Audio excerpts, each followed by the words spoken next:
안녕하세요. 오늘 저희가 함께 좀 깊이 들여다볼 자료가요. 바로 이 앞에 놓여 있습니다. 이게 언뜻 보면 그냥 누군가를 위한 간절한 기도문처럼 보여요. 태신자 김정화를 위한 기도문. 아마 태신자라는 단어가 조금 낯선 분들도 계실 텐데 교회에서 전도하고 싶은 대상을 부를 때 쓰는 말이거든요. 근데 이 기도문을 그냥 쓱 훑어보면 놓치기 쉬운 아주 흥미로운 지점들이 숨어 있어요. 이건 단순히 김정아 씨가 교회를 믿게 해주세요. 뭐 이런 소원 빌기가 아니에요. 뭐랄까 마치 잘 짜인 작전 계획서나 심리 전략 보고서 같달까요? 오늘 저희 목표가 바로 이 기도문 안에 숨겨진 한 사람의 마음을 움직이려는 그 정교한 설계도를 여러분과 함께 역추적해보는 겁니다. 자, 그럼 이 설계도의 첫 부분부터 한번 살펴볼까요? 네, 정말 좋은 비유인 것 같아요. 그 설계도라는 말이요. 이 자료를 처음 받아보셨을 때 아마 대부분은 그저 신앙심 깊은 마음의 표현이라고 생각하실 거예요.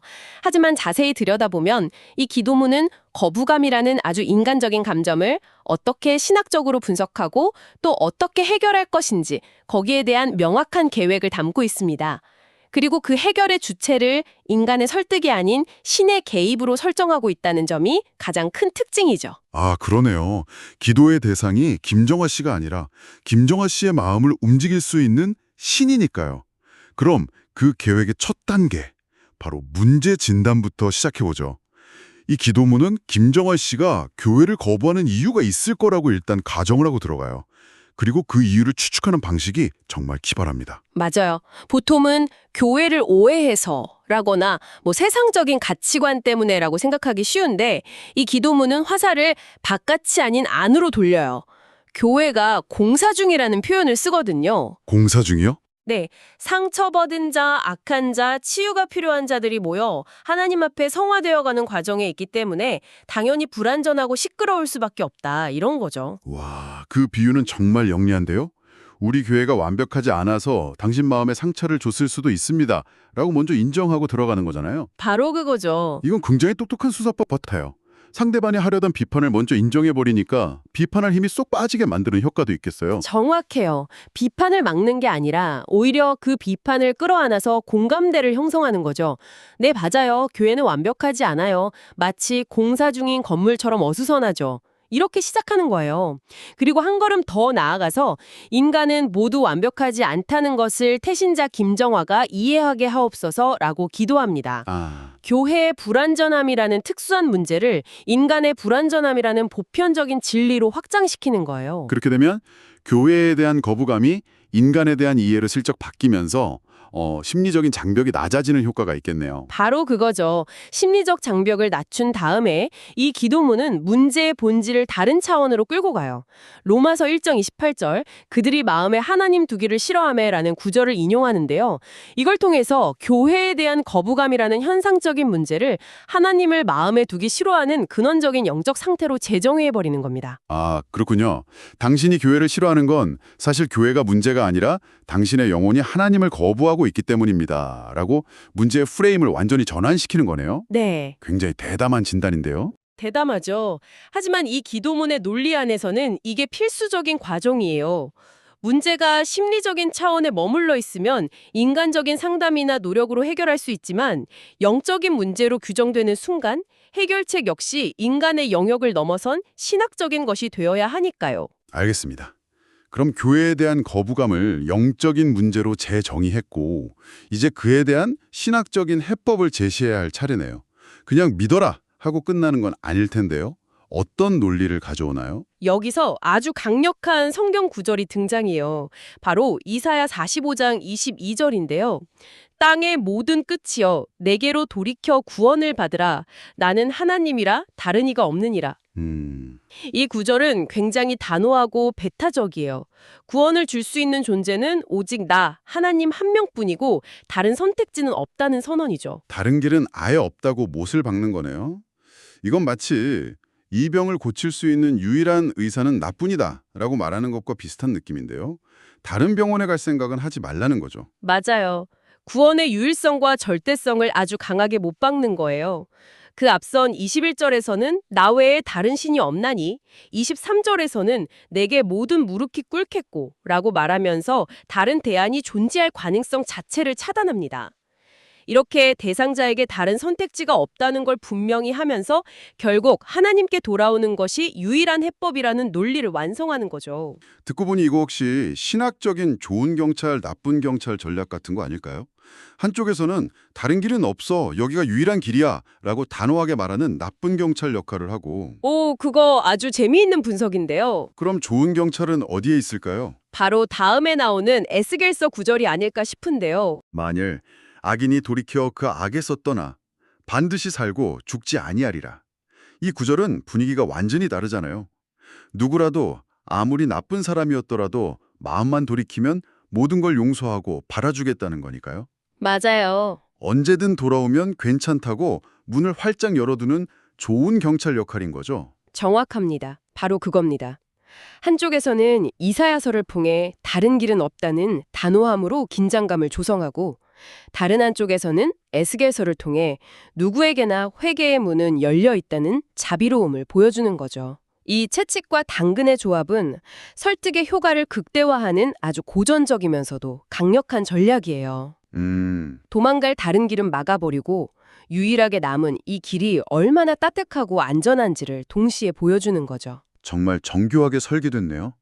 문제의 본질을 영적인 것으로 규정하고 다른 대안은 없다는 절대적인 선언과 언제든 환영한다는 포용적인 메시지를 동시에 던져서 심리적으로 빠져나갈 틈을 주지 않는 거군요. 자, 그럼 이렇게 신학적인 배경까지 다 깔아놨어요.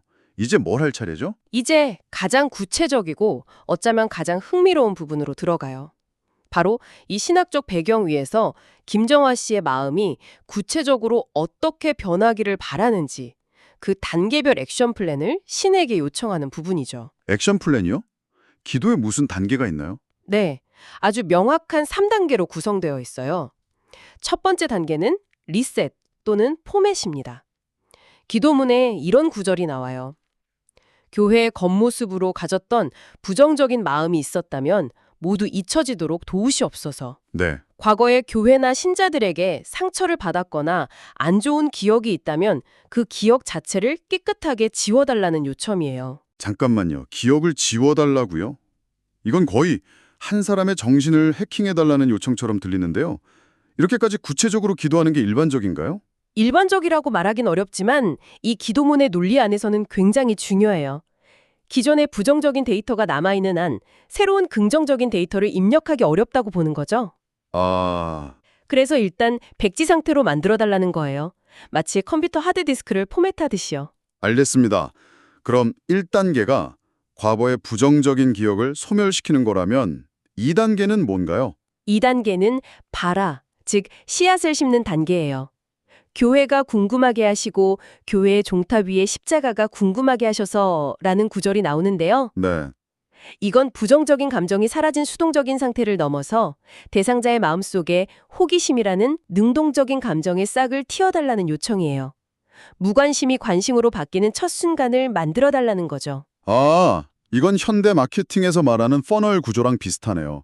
일단 부정적인 인식을 제거하고 그 다음엔 제품이나 서비스에 대한 호기심과 흥미를 유발하는 단계. 똑같아요. 아주 정확한 비유예요. 그리고 마케팅 퍼널의 마지막 단계가 전환이듯이 이 기도의 마지막 3단계도 수용과 개방입니다. 우리가 전하는 천국 복음을 들을 때 긍정적이고 믿고 싶은 마음 문이 열리게 하옵소서. 이게 최종 목표군요. 네, 이게 최종 목표죠. 복음을 받아들일 수 있도록 마음의 문을 활짝 열어달라는 것. 정리해보면 기억 소멸, 그리고 호기심 발화, 마지막으로 마음 개방. 이건 정말 한 사람의 내면에서 일어나는 인식 전환 과정을 완벽하게 꿰뚫고 있는 로드맵이네요. 그렇죠. 그리고 여기서 우리가 다시 한번 확인해야 할 중요한 사실이 있어요. 이 모든 정교한 심리적 변화를 일으킨 주체가 누구냐는 거죠. 아, 이 기도문은 김정아 씨를 직접 설득하거나 논쟁하려는 시도를 전혀 하지 않아요. 대신 이 모든 과정, 즉 기억을 지우고 호기심을 심고 마음을 여는 이 모든 일을 신께서 직접 해주시기를 요청하고 있죠. 맞아요.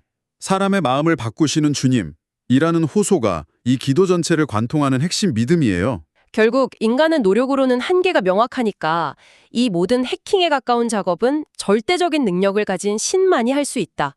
바로 이 지점에서 이 기도문의 진짜 수신자가 김정아 씨가 아니라 신이라는 게 다시 한번 명확해지네요. 맞습니다. 그래서 이 기도문은 한편으로는 매우 치밀한 심리학적 전략 문서처럼 보이지만 다른 한편으로는 인간의 한계를 인정하고 모든 것을 초월적인 힘에 의탁하는 가장 신앙적인 행위이기도 한 거죠. 이 양면성이 이 자료의 가장 흥미로운 지점이라고 생각해요. 와, 오늘 정말 깊이 파고들어 본 것 같네요. 청취자께서 보내주신 이 기도문 하나에 이렇게 여러 겹의 의미와 전략이 숨어 있을 줄은 몰랐어요. 처음엔 그저 한 사람을 위한 기도라고 생각했는데 이제 보니 한 사람의 내면 세계를 바꾸기 위한 문제 진단, 신학적 솔루션 제시, 그리고 구체적인 심리 변화 로드맵까지 이게 다 담긴 하나의 완결된 프로젝트 제안서처럼 느껴져요. 맞아요. 특히 교회를 공사 중에 비유해서 상대방의 비판을 끌어안는 부분, 그리고 소멸, 발화, 개방이라는 단계적인 요청을 통해 마음의 문을 열려고 시도하는 부분은 종교적인 맥락을 떠나서 봐도 누군가를 설득하려는 사람이라면 참고할 만한 지점들이 있는 것 같아요. 그러게요. 오늘 분석을 통해 드러난 건 하나의 굳건한 신념이 한 개인의 변화를 목표로 할 때 얼마나 구체적이고 전략적인 계획으로 나타날 수 있는지 거기에 대한 아주 흥미로운 사례였다고 생각해요. 논리와 감성, 그리고 신학적인 권위까지 총동원해서 한 사람의 내면을 변화시키려는 시도인 셈이니까요. 여기서 마지막으로 청취자께 흥미로운 질문 하나를 던져드리고 싶어요. 오늘 우리가 분석한 이 기도문은 대상자의 마음을 바꾸는 모든 과정을 신의 주권, 즉 신의 절대적인 능력과 계획에 맡기고 있잖아요. 네, 그렇죠. 기억을 지우는 것부터 마음을 여는 것까지 전부요. 네, 모든 키는 신이 쥐고 있다는 전제니까요. 그렇다면 이 과정에서 변화의 대상이 되는 김정아라는 한 개인의 자유의지는 과연 어떤 역할을 한다고 봐야 할까요? 신의 이토록 강력하고 직접적인 개입 앞에서 한 인간이 스스로 선택한다는 것은 어떤 의미를 가질까요? 이 신의 개입과 인간의 선택 사이의 팽팽한 긴장감에 대해 한번 생각해 보시는 것도 오늘 저희 대화를 마무리하는 아주 의미 있는 지점이 될 것 같습니다.